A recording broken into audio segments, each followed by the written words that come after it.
You are watching TGZ TV. Hello and welcome back to another edition of Industry, where we get to delve into the various personalities within the entertainment industry as they give us an insight into their journeys of the industry.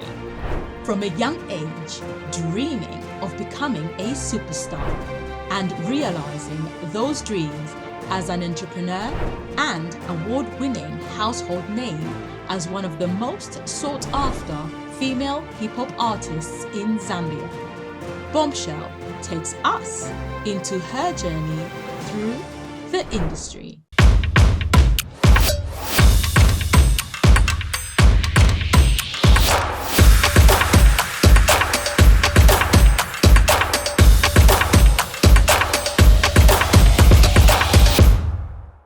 Hello, hi Bombshell, hello, welcome. Hola, you doing like I'm good. It's great to see you. Love the glasses.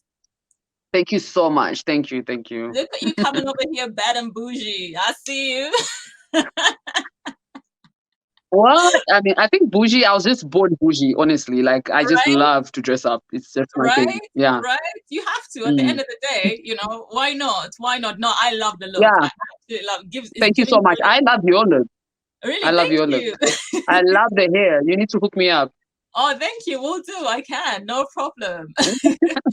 Welcome to Industry, where obviously we get to talk to you about your journey in the entertainment industry. You've had quite an amazing journey, with obviously currently with your recent release of Mfumukadzi, which for those who don't know what that means, it means queen. The Mfumukadzi album, which was an amazing success. It had great reviews. You had a great turnout at the launch of the event, which was so inspiring. The outfits, everything was just absolutely amazing. But obviously, you getting to having to launch Mfumukadzi, you have to start somewhere, right? Definitely. You have to start somewhere. So what I would like to know is where you started off and what inspired you to get into music. Ever since you were a kid, obviously, were you initially aspiring to get into the music industry and wanting to be a rapper, or how did you get inspired and how did you get started? Well, it all began like growing up amongst my uncles, which happened to be my mom's brothers and my dad's brothers. They loved rap music. For them, it was just all about rap music. And I was like the only child amongst my uncles. So their focus was more on me. So growing up like around them, they just loved to listen to rap music. So it just became really something that was in me. And I loved it.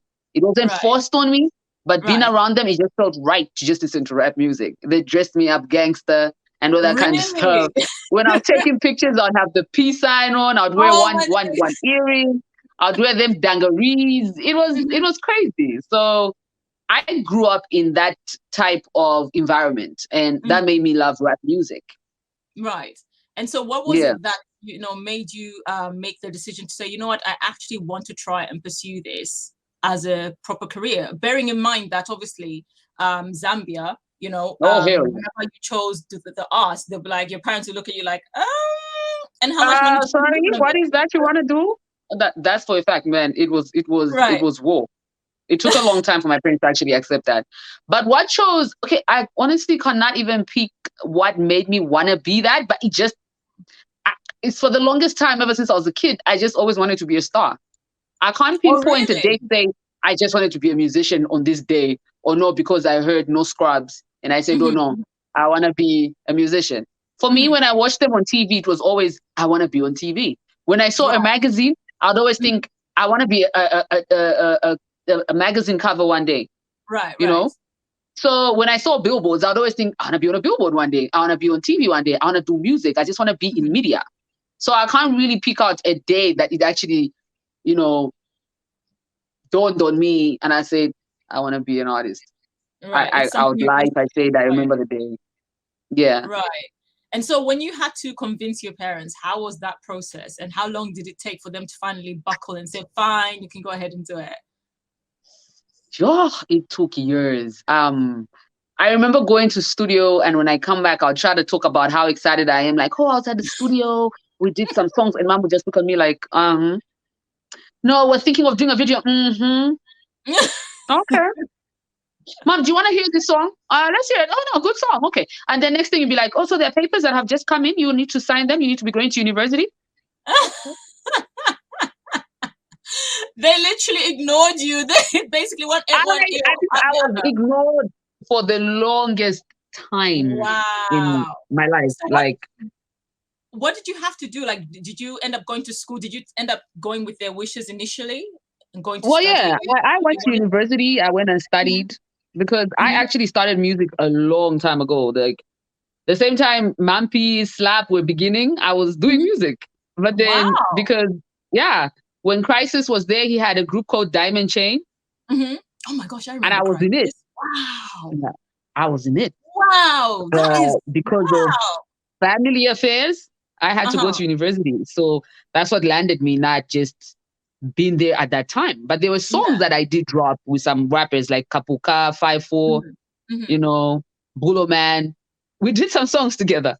But Wow. obviously because of my school came in, university came in, which I have no regrets about because Of course. I'm always telling people, then I didn't understand it. For me, it felt like, why am I doing this? You know what I mean? But Mhm. then when I went into school, when I think about it now, I am so thankful and I'm glad I actually went to university because there's so much that I learned from university that I'm using even in my career today. You see? And so what were you So studying? What course did you end up studying? I did retail business management in Cape Town. Oh, that's really good. That's Yeah. really cool. And at least So you got a degree to your name. yes. I You do know, have all of that, and it's something that I'm proud of. So it's something that I can sit here and tell people, like, look, I have a degree. I still went to school. I studied, and I followed my dreams because I'm one believer that if you have a gift from God, no one can take it away from you.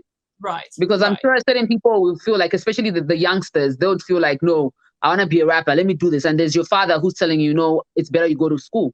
And Mhm. at the current, they're the ones who are paying your bills. You got to follow what they got to say. Though only it would also be nice for parents to listen to what the kids want to do. You know what I mean? Like, Right. what That happened here. is it? Yeah. What is it that the child is yearning to do? Where is Mhm. their drive? Where is their dream? Where is it that their mind is fixed at? Because the Mhm. worst would be making somebody study medicine and they have Mhm. no interest at all in medicine. That's true. You Because it know? has to be something that sort of at least can align or help you out in that other career as well, but Exactly. also something that you can Exactly. actually fall back on as well. You know what I mean? Yeah. So it's Yeah. finding that balance. And so whilst you were at uni, obviously, you know, uni is not easy. You know, it's a lot of studying, a lot of lectures, you know, having to do Yes. dissertations and everything. How did you manage to kind Mm-hmm. of maintain the creativity? Because you know how sometimes if you've been out of your creativity for a minute, you might have writer's block or things like that because you've been so focused on something else. How did you manage to balance being able to maintain your creative flow whilst being able to study so that you can actually be able to get your degree? Well, like for the first year, I didn't really even focus on my career, like the whole Bombshell thing. It was just school. It was school. It was just uni. It was just uni for the whole first year of my career. Uh-huh. It was just uni. Second year, I met some guys from Zim that were into music as well. Mm-hmm. So somehow, some way, it started getting me back again to the music line. Okay. And I found myself opening an opening act for a certain. He's a big artist in Zim. He's one of these dance hall musicians. I just always forget his name, but he's so big in Zim. He's a raga guy or something like that. I found myself opening the stage for him. And I'm like, okay, Oh, yeah, that was that's second not year. bad. And so, once obviously when you got your degree, your parents obviously excited, they're happy as they see you've now got an education. Now you're thinking to yourself, you want to possibly pursue music now, right? Because you've done what they wanted you to do. Yeah, So it was kind of like that. I got back and I was supposed to start working at Zanaco. Wow. That's interesting. I know. I went for an interview and I failed so badly with the whole degree. Like they were just like, no. Are you serious? What happened? Like, how did you manage to tank? I was anxious. Can you believe that? Like, I was so anxious. They're asking me questions and I couldn't answer them. Like, I look back now and I'm thinking, what was wrong? Like the way you're asking me now, I'll just shut down. Like, I'll just go quiet. Like, okay. You had stage fright, but for an interview. A whole interview. And I go on a stage and Oh. perform amongst 10,000 people. That's Imagine. weird. That is. So after you tanked that interview, what happened then? What? Sorry. After you tanked your interview, what happened then? Well, I go back home. Mom was very disappointed, and they're like, "Okay, no, let's try something else. Maybe let's try getting her another job somewhere else." And I was just there like, I can't remember where they tried to give me another job, but then now, like, they were like, "Okay, no, we're gonna get back to you," and stuff like that. Then I started working for Mr. Price because I did retail business management, so that worked well. Then I also worked for Freshmark. That all those are retailers, so I still worked well. That's but good. then So it just what were your jobs? What were your positions in those jobs? What were your positions in those jobs? I was a floor manager. Okay, that's pretty cool. The people who are actually watching you right now and hearing that you're a floor manager at Mr. Price, you know, those people who want to get into the industry, right? And they're frowning upon getting a job, you know what I mean? Be it a 9 to 5, whilst they at least find their way. What have you got to say to them? The fact that you got your degree, you were not basically looking down on the fact that you actually had to get a job at some point, you know, whilst you figured things out with the music, right? You know, what have you got to say to them? Because they see Bombshell and they think, I want to be just like Bombshell, and they think they think a job is too beneath them. Well, what I can say to them, just exactly like I said before, I was talking about a gift. I mean, if you have a gift, which is, be it music, be it acting, be it business, be it whatever way, in whatever way that you feel you were sent to earth for, whatever you think you are alive for. Things like working. There's so many people who are doing jobs right now. Maybe they're an accountant. I know of somebody who's an accountant and he's a great artist. Like, he draws so well. He's been working there like for the past 5 years, and he would still draw. He would still do his art. Whichever time he found, he would stay up drawing. He ended up even winning an award, a Ngoma award. And he's an accountant. You know what I mean? So it doesn't mean you need to give up on your dream, or because, oh no, I gotta work, or no, because I'm working in Mr. Price now, I can't be a Bombshell. You need to learn how to, you know, manage your time, because at the same time, to be a Bombshell, you gotta invest. I had to invest so much to be where I'm at today, and I'm still investing. Not that I'm done. I'm still investing. You got to build a brand. People got to see you. And before you can get to all of that, you have to invest. You have to do video shoots. You have to do photo shoots. You have to find yourself going for certain shows that they may not even pay you for. But I mean, if you have a job at the same time, it's good actually that you can have a job. You're getting your money in. At the same time, you're building on your dream. You know what I mean? That's true. That's true. Yeah. So I would not say... go on. Sorry. You gotta give up on something, or because, no, I have to work, or no, because now let me stop working, let me stop going to school, let me not go to uni because I want to be a singer. No. You know, and people also need to bear in mind that, you know, when it comes to, depending on the background that you're from, you know, you can't just expect to be a couch potato, so to speak, and say, no, I'm waiting for my music, and expect everyone else to fund you. You know, and so it puts you at an advantageous position when you've got a side job, you've got a job that you're working. If you have to go to a gig, who's going to pay for that transport? You know, you want to do a photo shoot, who's going to pay for that?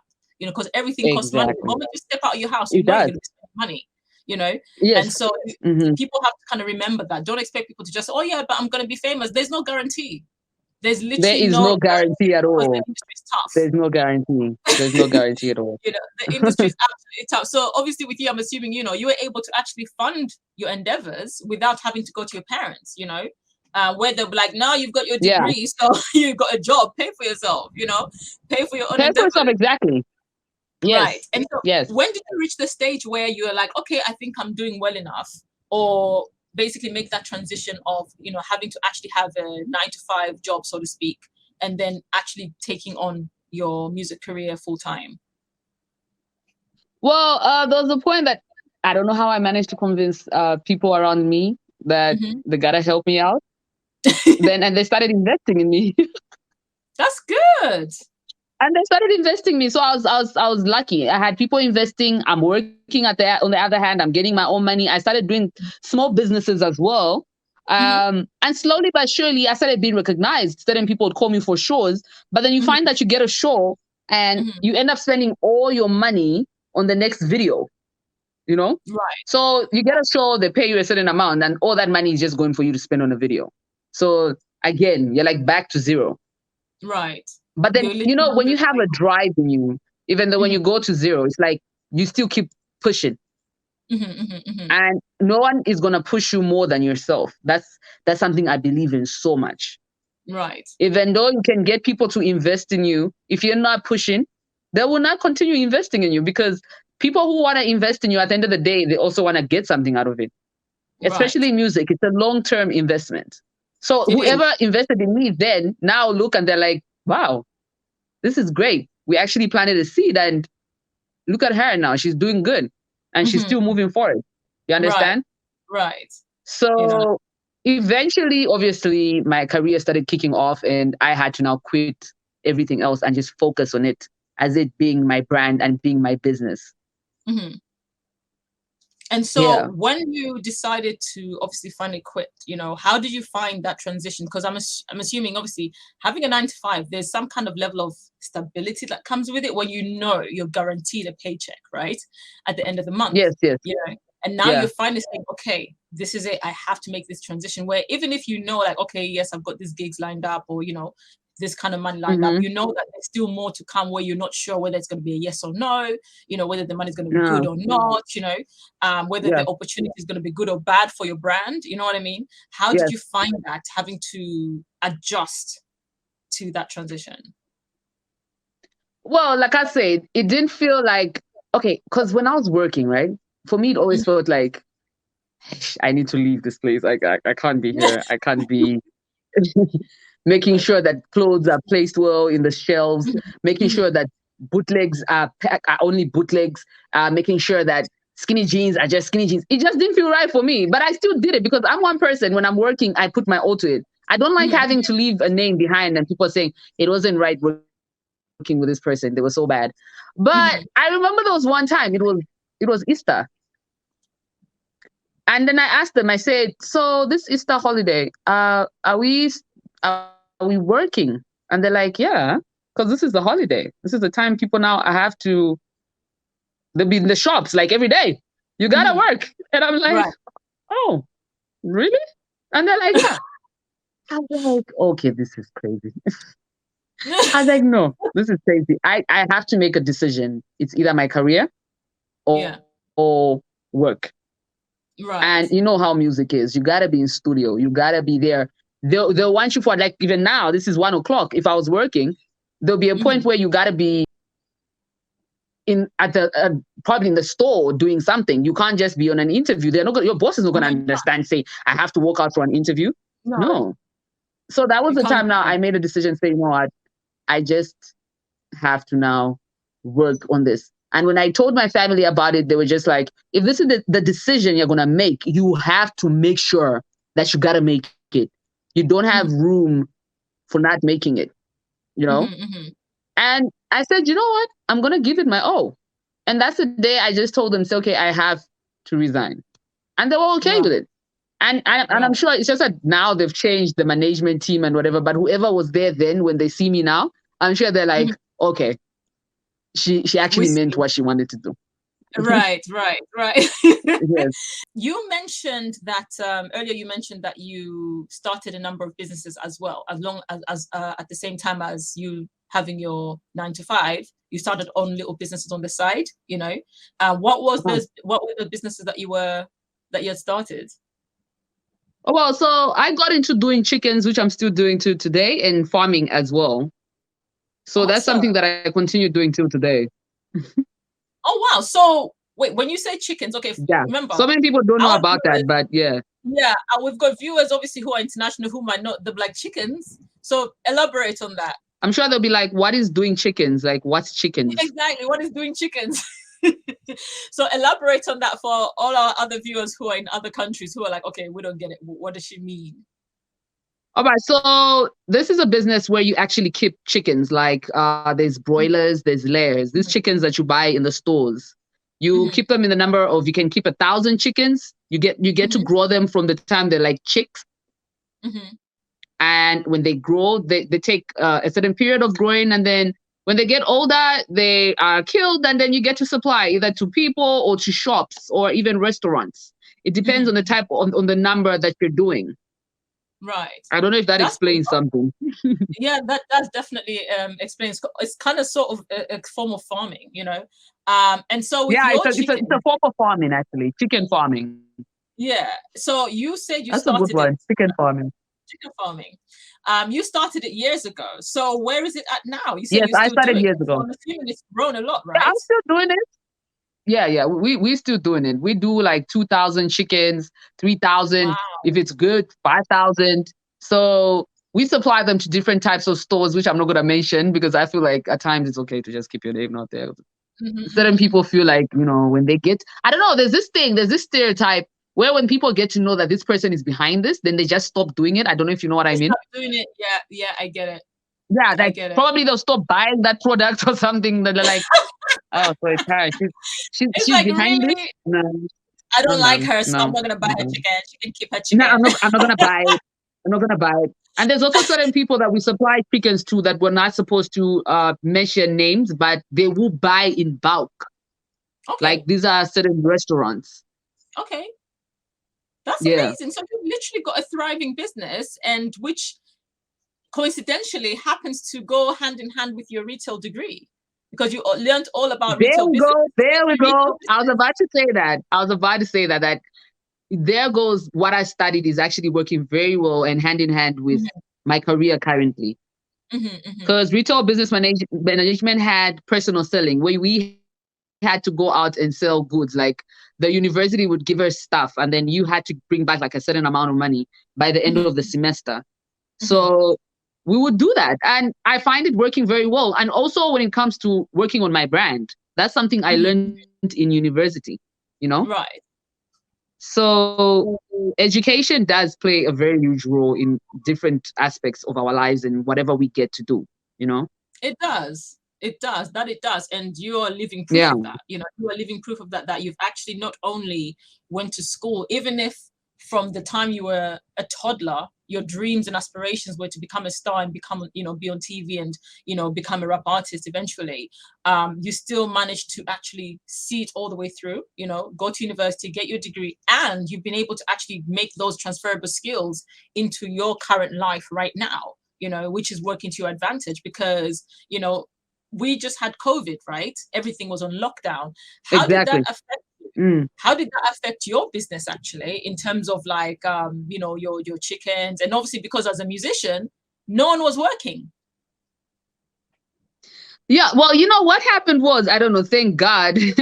What happened is the time of COVID, I got to have, my brand grew so big because I got to have so many companies reaching out to me and asking if I could advertise their works on my platforms, like on my social media platforms, Oh. Yeah, but when we come to the chickens end, stuff like the feed, which we feed the chickens, became the prices really bowled out and whatever. But we couldn't stop moving because also there's certain people that I have contracts with, which is thank God, whether or not there's COVID, the contracts continue. So we continue supplying them the chickens. So really during the COVID period, for me, it only taught me to work harder, especially towards my my social media platforms, towards my brand, and that invited more companies to just come through and ask me to work with them in the aspect of marketing their brands on my social media platforms. You've mentioned that, during COVID, a number of companies approached you, to promote their work on your social media, etc., which helped kind of elevate your brand, And so I kind of want to touch on the fact that in Zambia, it seems to be common practice for a lot of musicians, more specifically, to be approached by companies to be brand ambassadors. Whereas here in the UK, it's somewhat different, where you find that influencers, that's literally their job. Like, I am an influencer, you know what I mean? They're literally an influencer. They're not a musician who happens to be an influencer as well. You see what I mean? And so in Zambia, being that they brand companies seem to, lean more towards getting artists to promote their brands, etc., that sort of thing. How did you find yourself becoming an influencer and adding that basically to your music? as, you know, adding to your brand basically? How it is here, I think it's more because of the fact that, you know, musicians have got a voice that we get to so many people. So many people get to see you and they feel if Bombshell drinks his water, then I might as well also drink the same water. If Bombshell shops in this shop, I might as well also go buy from the same shop. So they kind of want to feel like you know what I mean? Like they want to feel either like you or they want to feel connected to you. So I feel we have that voice in that aspect. Right. And that's why you find that a lot of corporates come to you and say, okay, why don't you say I use this phone? I use Infinix phone. Why don't you say I drink Aqua Smooth water? Why don't you say I use this lotion? You know what I mean? Then Mfumukadzi uses this lotion. Then Mfumukadzi drinks this water to keep her body on a certain type of weight. You know what I mean? Because we have so much influence when it comes to musicians. So they end up using us as well as influencers, as like even you find yourself as an ambassador. Right. You know what I mean? How do you find whenever getting the different, obviously, endorsement deals, right? Do you find yourself having to approach companies, or have you found that companies just simply approach you and you don't have to seek them out? Well, you can do it both ways. There's certain companies that I've ended up approaching. There's others that have actually approached me because due to the fact that they see my brand on social media, how I lay out my works. I'm not just a person that just posts things out of the blues. Like I just don't post stuff. I always plan it out. My page is planned out. If I'm going to post something in a sequence, it has to be that way. So I feel brands usually feel good about that, because when you're working with a brand and you give them a certain segment which is just theirs, it's you give respect to that brand.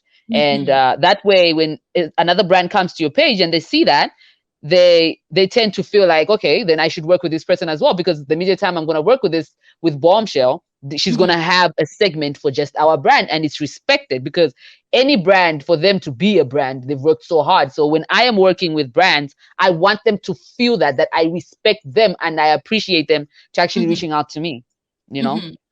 And have you had like other brands approach you where you feel like, in terms of maybe be it ethical lines or even brand alignment, you feel, oh, I don't know if I can actually be an influencer for you because you don't really align with my ethics, or have you ever been approached with any brands that kind of go against what you would want to promote? No, currently I actually haven't had that, unless maybe just a brand that will end up clashing. Because like right now, I'm working with Guinness. I'm the voice behind Guinness. So like I can't really advertise for another alcohol brand for a certain type of period, like a time or period and frame. So only that. But currently I haven't really had a brand that has come to me and told me, can you work with us with this, and maybe goes against my work ethics or my name or something. Nah, I haven't had that yet. And how have you found being able to balance that? Do you think it has helped in terms of, obviously, with the way, because I always look at it this way, like with Zambia's got an extreme amount of talent, right? But at the same time, the arts are not supported in the way that I feel they should be. And so as a result, even musicians, they take the brunt end of it, where sometimes they don't get offered really good deals, they don't get offered really good money for shows, etc., that sort of thing. And so as a result, good opportunities are not as vastly available as you would hope you want them to be, right? How have you found being able to navigate that, where you're having to, and being able to know which gigs will be good for your brand, in terms of being able to say, okay, I've now done this, right? The next one, I'm now in a better position to say, hey, I'm worth this much money, without the promoter turning around and say, we don't care, Bombshell. If you want this money, we can't pay you. We're just going to go for someone else who's cheaper. How have you been able to navigate that and be able to actually still maintain, getting promoters and companies approaching you to actually pay you what you are worth? Well, I feel, as it is, your works speak for yourself, okay? I can't just say, like, I started from telling people I'm this amount and whatever. I had to build on my brand, which is something that I've spoken about quite a lot. So when you get to a certain stage in your career, you know your worth, okay? There are certain brands that come to you and they don't even have time to negotiate. They'll just tell you, this is what we have. Are you good with it, or are you not good with it? Right. It's now really up to you to answer that question and say, okay, cool, let's do it. And there are certain brands as well that may come with a very small amount, but then it's good for your bio, Right. They may not have a good amount to give you, but it would be great for your bio, because the next person that I'm going to give my bio, they'll be like, oh, so she worked with this brand. Then they're like, okay. And you have to have your rate card happening. So only this can happen when you get to a certain level of your achievements. Okay. So how much have you achieved as in your career? How is your following as well? You know what I mean? So because you can't have a certain number of followers. I don't want to mention numbers because people may feel like, okay, so she's saying you only can achieve certain things when you get a certain following. But you can't have a certain number of followers and they're saying, now give me this amount. And the brand comes to you and they're like, okay, are you sure you're going to reach out to this type of people? Are you going to reach out to this number of people when we work with you? You understand? So I feel when it comes to that, looking at how much work you've done, you should be able to tell yourself, you and whoever is coming to you, how much you're going to like say your worth is, or how much you should be paid. Even them, when you tell them, when they go back and look at your work, because you find that they'll say, okay, you know what? We'll get back to you. They'll go obviously make their research. Even before they wanted you, they made their research. But then afterwards, when you tell them how much you're worth or how much you're looking for, they'll go out there again and make their research. They may just ask another company that worked with you, like, okay, how was it working with Bombshell? Oh, no. When we worked with Bombshell, damn, we got 100%. Oh, no, we got a 40%. So then they'll probably get back to you and say, no, we're offering this. Or may not even just get back to you. One of the two. So I think it's also just comes back to how much have you put in your brand? How much have you put in your work? How hard have you been working? Because if you know you've been working hard, you definitely know your worth. Right. You know? That's very true. That is actually very true. And so I want to, obviously, I want to touch on the Mfumukadzi and your music, in a bit. But before we get to that stage, I just want to talk about your entire journey, right? From obviously the time you were a kid and, practicing, getting used to writing, etc. How did you manage to navigate that when it comes to you as a person, as an individual, and emotionally? Because I feel a lot of people tend to overlook the fact that people who are in entertainment are human beings, and they go through this, their levels of ups and downs. How did you manage it in terms of your mental health and emotionally? What types of obstacles did you come across that you kind of made you feel like, wow, have I made the right decision? Did you ever find yourself questioning being in the industry or wanting to pursue it? Or even before things started, were there periods of times where you felt, oh, this is not happening, I've done so much work, and nothing's happening just as yet? What was that like for you emotionally, all the way from the time you were a kid and trying to pursue it? Well, when it comes to the emotions and asking yourself, why am I going to do this? Should I carry on? That's a question that I think has been there. Even last year, I was feeling like that. There's social media, there's people, you may just drop a song and you feel like you put so much into that song and you find this person coming down and really trashing you.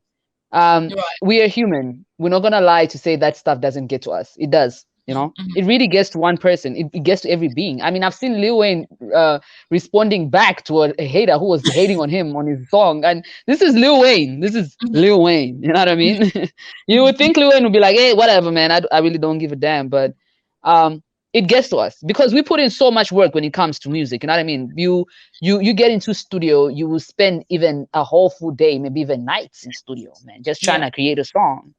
But the question is, how far have you come? How much work have you put in? Are you just gonna quit all because of a negative words that have come to you? Are they gonna put you down? For me, what I tend to do usually when all that negativity comes in, especially on social media, I tend to turn it into positivity, because there's also certain comments that are actually productive, they're educational. They may just help me get better. Because I may think today, just like that's the word of one man's tea is not the other's tea, or whatever, one man's food, or whatever, however they say it. One man's whatever, one man's tea. I don't know, however they say, man. You can be here, I can be loving this drink and you don't love it. That's exactly what it is with music. Right. You can drop a song today. You and your team were jiving to it, you were vibing to it, you were feeling so good about it. You put it out there and people feel like, wow, this is so much trash. They're like, this is trash. What is this? What I mean? Like, this is total trash. And you're like, huh? But for me, all of that, like even the times I'd feel so low and feel like, you know what, I just want to give up. Like, what is going on? Like, okay, people are just not appreciating me. I don't know. Ironically, it would always happen that I would find a message in my inbox where I have somebody telling me how much I inspire them. and Right. how Right. much they've stayed watching my journey. You know what I mean? Right. Yeah. And I think to myself to say, okay, so if I quit today, I'll be letting this person down. It doesn't matter if Right. it's one person or it's two or it's 100 or it's 1,000, a million. The fact Mhm. is, there's still people out there that believe in you, that they've been watching you, and you're giving them so much, you know, they have so much drive all because of what you're doing. And if Right. they see you give up, it's just gonna break so many young kids out there, even just elderly people. You don't know. There's so many people that, especially us being in this type of limelight, there's so many people that look at you and you inspire them so much. Mhm, mhm, So for me, mhm. that keeps me going. I won't lie. That keeps me going every That keeps time, even when I going. feel so shallow and I feel horrible. There are certain people who can just come on the scene and blow, like pop off, like easy, like popcorn, like yeah, like, you know, just flourish. And you're like, And what? there's those And you're thinking, people, yeah, and you're like, I've been here for a minute, and this person has just come in. what's tea? It's like, what's the tea? And that can be quite demotivating sometimes, you know, as a human. Exactly. And then Yeah. that makes you now start feeling like, ah, maybe I should just give up. Maybe this is not for me, you know? Mhm, But mhm, then look at where you've come from. mhm. And also, there's also the aspect of one's journey is different from the next person. You know what I Right. mean? Your arrival is different from the next person. I can be here thinking to myself, I need to compete with this person, and Mhm. maybe they're arriving tomorrow. Maybe my arrival is in the next 2 years.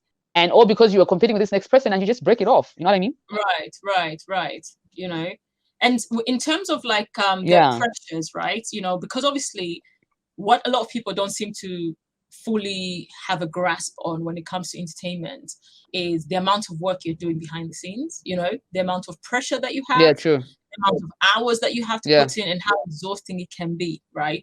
And as human beings, sometimes people Mm-hmm. do suffer from burnout, which sometimes ends up, you know, having people struggle with, like, you know, depression and things like that, because they're just completely burned. They've been Yeah. working so hard, they've not taken a break. You know, how have you managed to navigate that side of things where you know the pressure is really high? You know, have you been able to actually acknowledge it yourself, or have you had times when you're like, oh my gosh, I am spent, like I'm completely spent, I don't know if I can, you know, emotionally go on because I'm exhausted, you know, not because of, you know, not being demotivated from making it, just because, you know, Mm-hmm. emotionally, physically, you're just exhausted.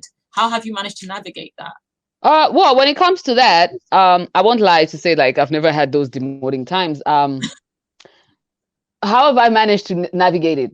Every time when I feel extremely worn out, I don't know. There's something beautiful about doing something you love, Mm-hmm. and that's even the reason why I spoke about saying you find that maybe your parents want you to study medicine, and you don't yourself, like you don't have that motivation for medicine. Right, You don't right. you're not interested in medicine. And honestly speaking, I've met so many people that tell me, damn, you work so hard. And what is what's the secret to your working hard? It's because I love what I do. I really love what I do. Mm-hmm. And even when I'm getting up and I'm so tired, but then there's that excitement. I think of that little kid that wanted to be a cover girl one day. I think of Mm-hmm. that little kid that wanted to be on TV. You know Mm-hmm. what I mean? And that excites me. And I'm like, oh, I'm going for that interview that's at all four, even though I'm tired. I'm Right, going for right, it. right, right, right. And then I'm one person that's actually suffered depression before. It's Mm-hmm. something that I haven't really spoken about, but I tend to understand people that have gone through depression. It's just that my depression was different. Mine was postnatal depression. Okay, And okay. having to suffer postnatal depression taught me to learn how to always know when depression is coming in, like when it's hitting you, you know, because you tend to think, Acknowledging those yeah, you know emotions. that, okay, Mm-hmm. yes, Yeah. I acknowledge the emotions. I know, okay, now this emotion is coming from my depression. This is not just me, you know, and I've learned to appreciate and always use those things that make me feel so good. Mm-hmm, mm-hmm, mm-hmm. I love taking long drives. I love nature. There's something about nature and long drives for me. It just does it. I take those drives. That's why I actually love farming. They I help can you. take my drive to my farm and just look at what I'm doing. That makes me feel good. And Right, it's right. therapy. Yeah. I love dressing up. I can be so sad, but I'll be all glammed up. Glam. Like, dude, You'll be does all this girl have glammed up. problems? Right. People wonder. And the thing is, I think what people need to be aware of is that because I'm a huge advocate for mental health, having, Okay. being diagnosed myself with PTSD and clinical depression, Oh, so I've I had to know. navigate that whilst trying to run a business and trying to pursue this entertainment Mm, industry as well. yes. And so I am a big advocate, and that's one of the reasons why industry is important, because I feel at the day and age of Insta fame, a lot of Yeah. people don't understand that from someone to get from A to Z, there is B to Y they have to go through first, right? Exactly. Exactly. And these interviews are important because I want people to actually see you, the person, Mm, and see what you had to, what obstacles you had to climb over, to see what you yeah. had to experience. You not everything was roses and rainbows and unicorns. Oh hell no. Oh hell no, babe. Along the way, No. and I think there's a huge misconception because, as brands, right, you do have to post a certain way, you have to, Mm, post certain things in a certain way, that sort of thing. So as a result, you can't always post the depression stuff and the sad things, no. etc., that sort of thing, and fans would tend to think, no, Bombshell's life is perfect. She doesn't have problems. It's How can perfect. she possibly Exactly. have Exactly. problems? She's good. Look, she's brand Mm, ambassador for this one. She's got a hit album out. She looks amazing all the time. But that's not what yeah. depression looks like. No. Depression will be working, being the boss of a Fortune 500 company, and they'll still be depressed. Big. Yeah. Yeah. Like the And girl that so, just recently died. Like, you'd look at her from the States. I don't know if she was Miss America or something like that. yes, Miss USA, yeah. Yeah, yeah. And you look at her and she just looked like she had it all. Right. But she went and jumped off.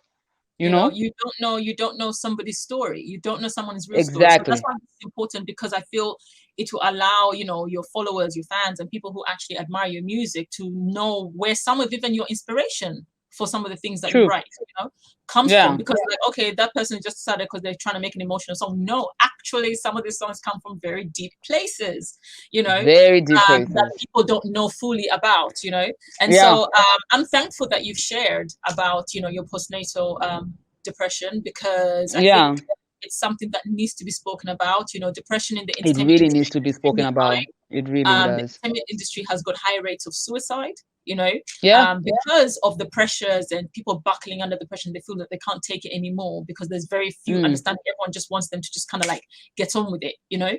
And so thank you for that, for sharing that. I'm glad you're okay now, and I'm glad that you have found something that helps Yeah. you cope, whenever you're feeling, oh, my emotions don't feel quite right, you've got that drive that you actually take as your therapy, which is, really, really good that you found something that helps you navigate that state of mind, whenever you find yourself in it. Thank you for sharing your, the fact that you went through postnatal depression. It is vital that a lot of people have an understanding that, behind all the glamour, behind all the music, there's still a human being who's actually got real emotions and has got an actual life journey that they've experienced. You know what I mean? And so obviously, speaking of being in this journey of the industry, okay, I want to now go back to Mfumukadzi, and your music, your discography as a whole. When did you release your first song? My first song was released in, I think, 2008. 2008. Oh, Yeah. wow. Yeah. And how did people take to it? How did people take to when you first released it? What was the emotions that went through? Like, were you excited? I was so excited to hear myself on radio. It was amazing. You know what? It may actually just go back way before 2008. What am I saying? Oh, really? God. Is it maybe I through might features? just need to calculate. What? Is it maybe through features and stuff like that? It was a collabo, actually. Yeah, it was a feature. Yeah. Yeah. But it was some time back. This was before I actually went for university. Oh, wow. Okay, way before uni. Oh, wow. Yeah, way before uni. Yeah. And so since then, Mfumukadzi, what number album is this? Is this your debut, or have you released other No, this is albums? my debut. No, I haven't. This is my first time actually releasing an album after being in the industry for such a long time. Oh, This is my first album. So why is it that you chose to release an album only now? Or were you trying to find the right formula? You're trying to find the right, make sure that everything is set properly for you to actually finally release your album? You know what? I wouldn't lie. There's so many times my uncles would always tell me, like, why don't you drop an album? Why aren't you dropping an album? I really don't know. It just didn't feel like the right time. And then also maybe I was also thinking of the finances, because I knew that when you need to drop an album, you really have to drop some, the bag. You got to drop the bag real good when you're dropping an album. So I think all that used to pull me back. It used to really pull me back. But then now being where I am today, I was like, okay, fine. I'm gonna, spend on my album. I'm signed under a label. So it was hitting both, doing both things at once. And it just felt right to just do it now. But as in for real, like to look at my past and why I never dropped my album back in the day, I think it was more on the financial aspect. Because there's no way I was just going to drop an album. I definitely needed a launch. We needed to market it. I had to do photo shoots. And I mean, naming my album Mfumukadzi, I had to become Mfumukadzi. I had to dress up like Mfumukadzi. I had to be wearing the traditional outfits. I had to embrace my Africanness. All that stuff. That all involved a financial muscle. Right, right. And what inspired the Mfumukadzi? Obviously, Queen, but obviously being able to embody the whole Afrocentric vibe, right? That's what your album is. And what inspired that? And how many years in the making has this album actually been in? This album took a year to actually make, a whole full year.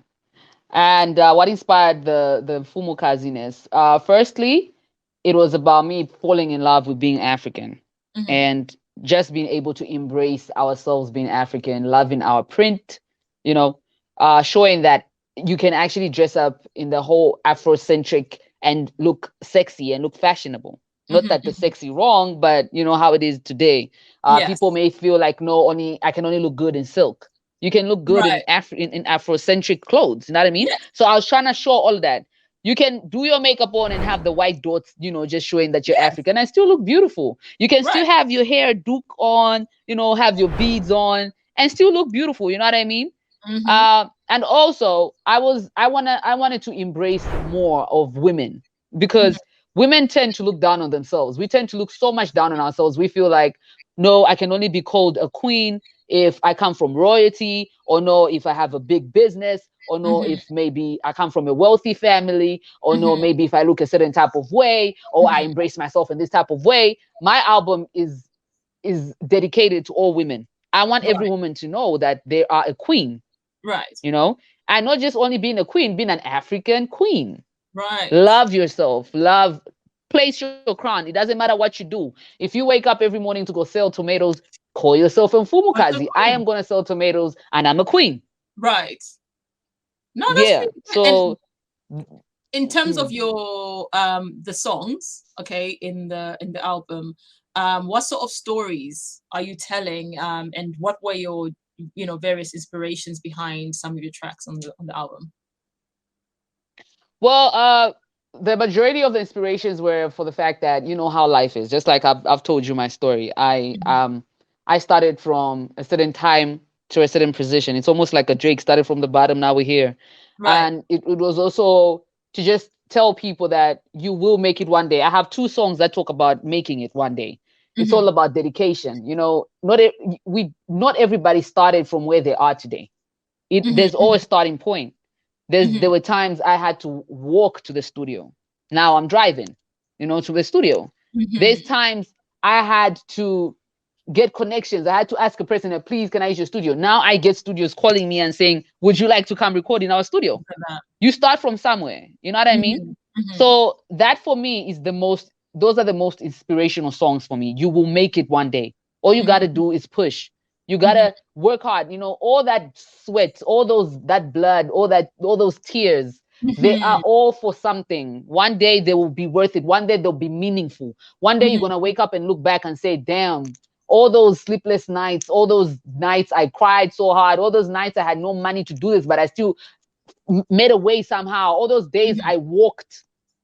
That was all a plantation to something that you're building. That was a fruit that you planted, and one day you're going to rip from that, plantation. That's right. Yeah. So that was the motivation in my songs. I mean, there's also the love songs, there's the dance along songs, but for me, the most songs in that album are the ones talking about you having to make it one day. As long as you believe in yourself, one needs to know that whatever struggles they go through today, it only just perves you to be who you're actually soon to become.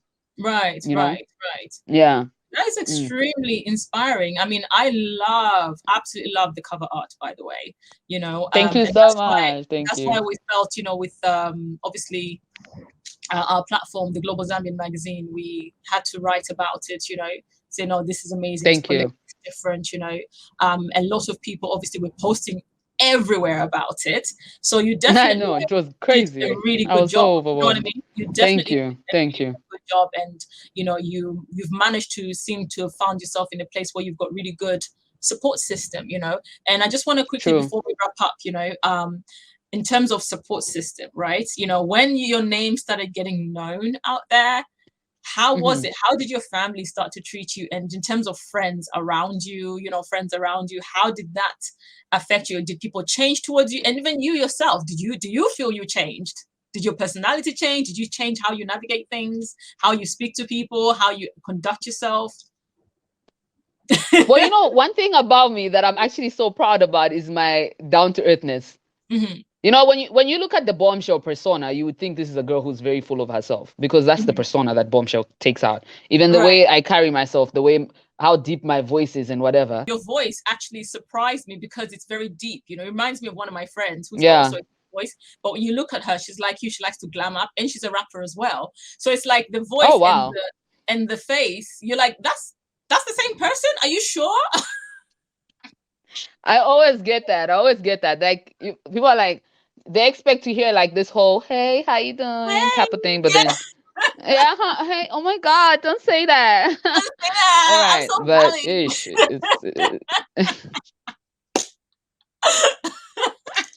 it's a whole different ballgame. It's a whole vibe though. It's a whole vibe though. So how have you managed in terms of like how people like treated you? How people have treated you differently? Have your friends changed in how they behave around you? Well, I'm one person that stuck to my day one friends, so really I wouldn't change any way to them. I am still me. I'm still the down to earth girl. Crazy. I'm very crazy. I love to crack jokes and all that kind of stuff. So I have never really ever changed. I've never let any type of fame get to my head. When I meet my fans, I gotta give them the time and day, because they're the people that created me. I mean, I wouldn't be Bombshell if it wasn't for them. You would have never heard of Bombshell if it wasn't for my fans. Right. So to them, I owe it to them. I owe everything to them. So for me, fame has never been. I know fame can be a drug. Fame can make you feel like nobody can tell you nothing, you're untouchable and all that type of thing. But at the end of the day, it's not like, doesn't stink. You know what I mean? Like, yeah, exactly.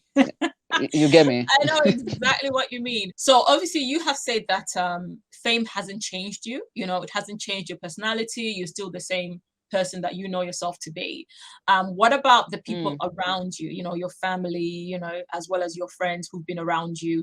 Have they changed how they treat you or how they behave around you because of your growing fame?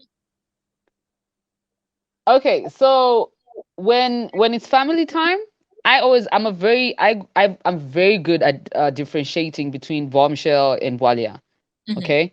So when it's family time, I'm so automatically in Walia time because I love my family time. Okay. So you find that there's certain family members that I'm gonna meet, and they'll come through and they'll be like, "Can you take a picture? I need to tell my friends that we're actually family," because they don't believe it. At that point, I'm usually like, "Damn, like, are you serious? Yeah. Are you serious?" Yeah. So, but then I'll still do it. I'm like, let's do it. But then I remind them, say, look, this is family time. Okay. That is, I'm not going to have my persona on when I'm with family. Hell no. Like, I'm not going to do that because that's also, I'm human. I want to feel that family time. Like it's precious for me. You know what I mean? And also, especially that I'm a mother, I know how to differentiate between the two. I'm not going to be Bombshell to my daughter. So it's the same thing. I'm not going to be Bombshell to my family. You understand? Yes. But then obviously family members now, there's a difference. It's not the way it used to be back in the day before the whole Bombshell thing was big. So I get the moments. We have a celebrity here. No, let's do this, let's do that. And I'm like, oh, okay, fine. Right, right. Let's do it. So there's been some change when it comes to family. Definitely, it's there. It's there. And what about your friends? No, for my friends, man, they're used to me. Like, it doesn't even change.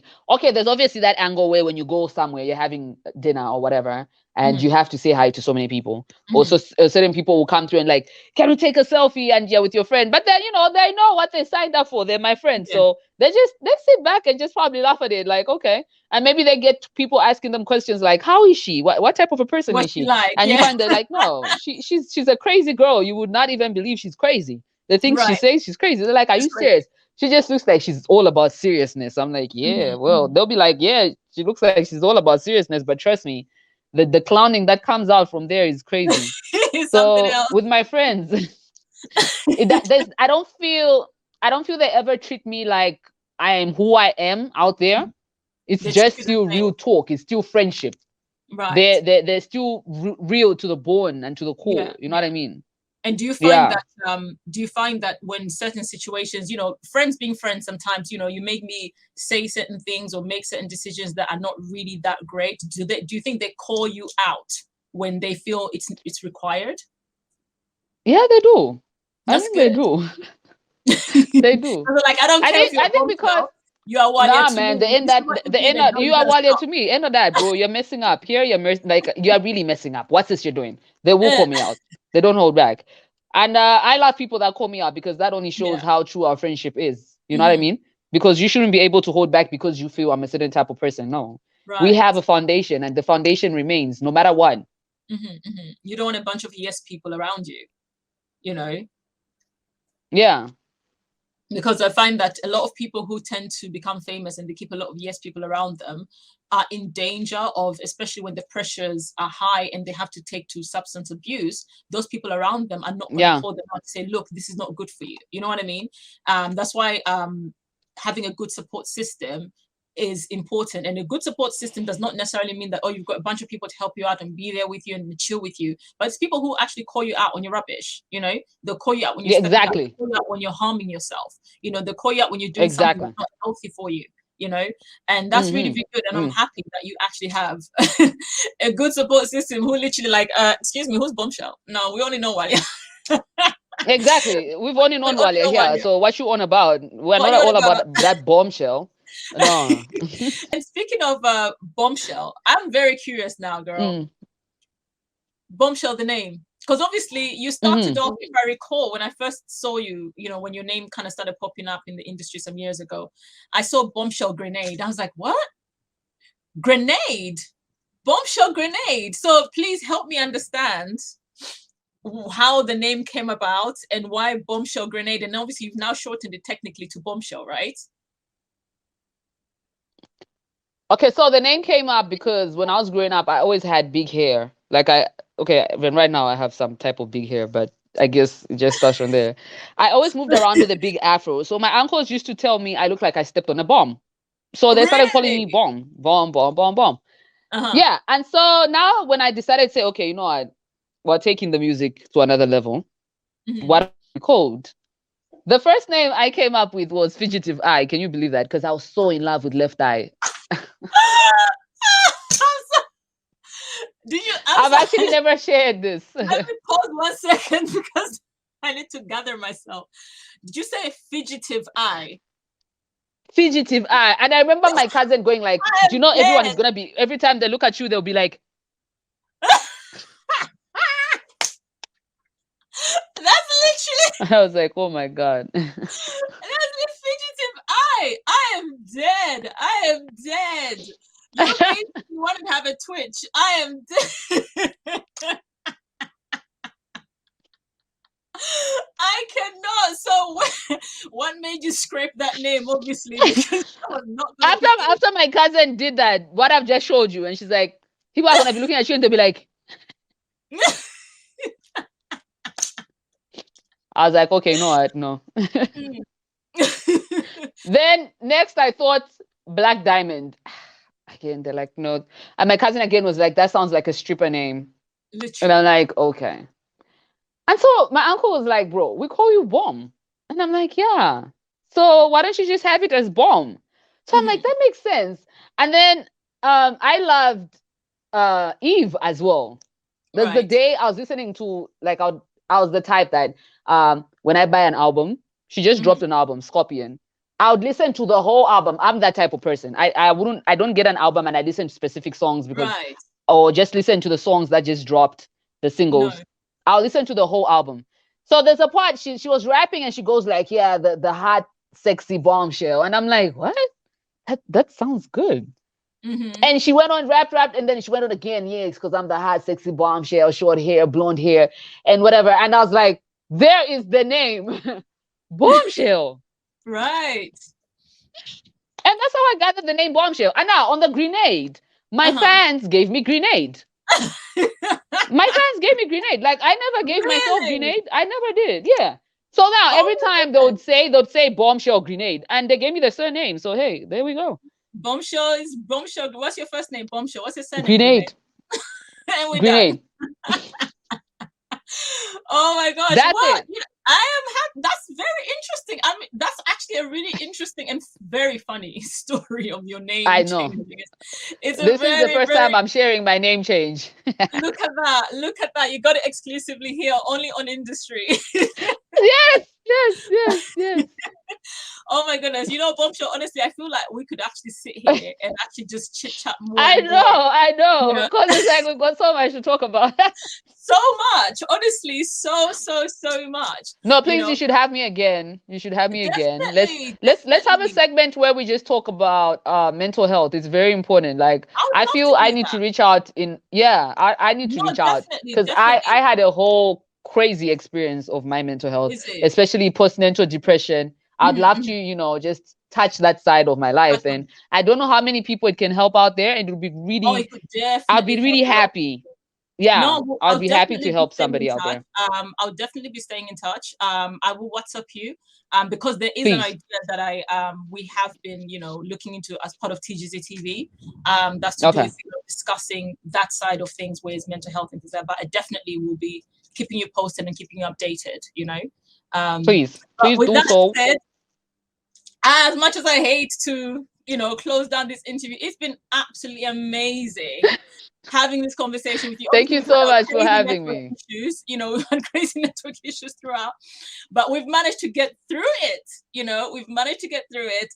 It's been amazing. It's been inspiring to get to hear your side of your journey within the industry. And I'm hoping, your fans and other listeners of your music and anyone else who's watching Industry right now, you get to have a better understanding of, and this is from a rap artist, a female rap artist perspective, from Zambia, how they managed to navigate their journey in the industry. Otherwise, Bombshell, it's been amazing. As for me, until next week, where we get to speak to another individual within the entertainment industry, it is take care and goodbye. Bye-bye. Next time on Industry. Yeah, I mean, of course, I thought it was a great record. I, up to this day, always say that I have no regrets about any music that I make because I just will say no if I don't like it. With that, it's just like, it's kind of like, how do you gauge what's going to influence you, because you do have colored parents and you do have a colored family. But I also walk into family settings where it's like almost everyone is white, because my mom is half white. And I walk into other settings where everyone is Indian because my dad is half Indian. You mentioned that your Nyanja and your Bemba are not so, great. Explain to me this, because you be out here singing Kaluwango and all that stuff. Tell me how you're not Kaluwanging the Kaluwango.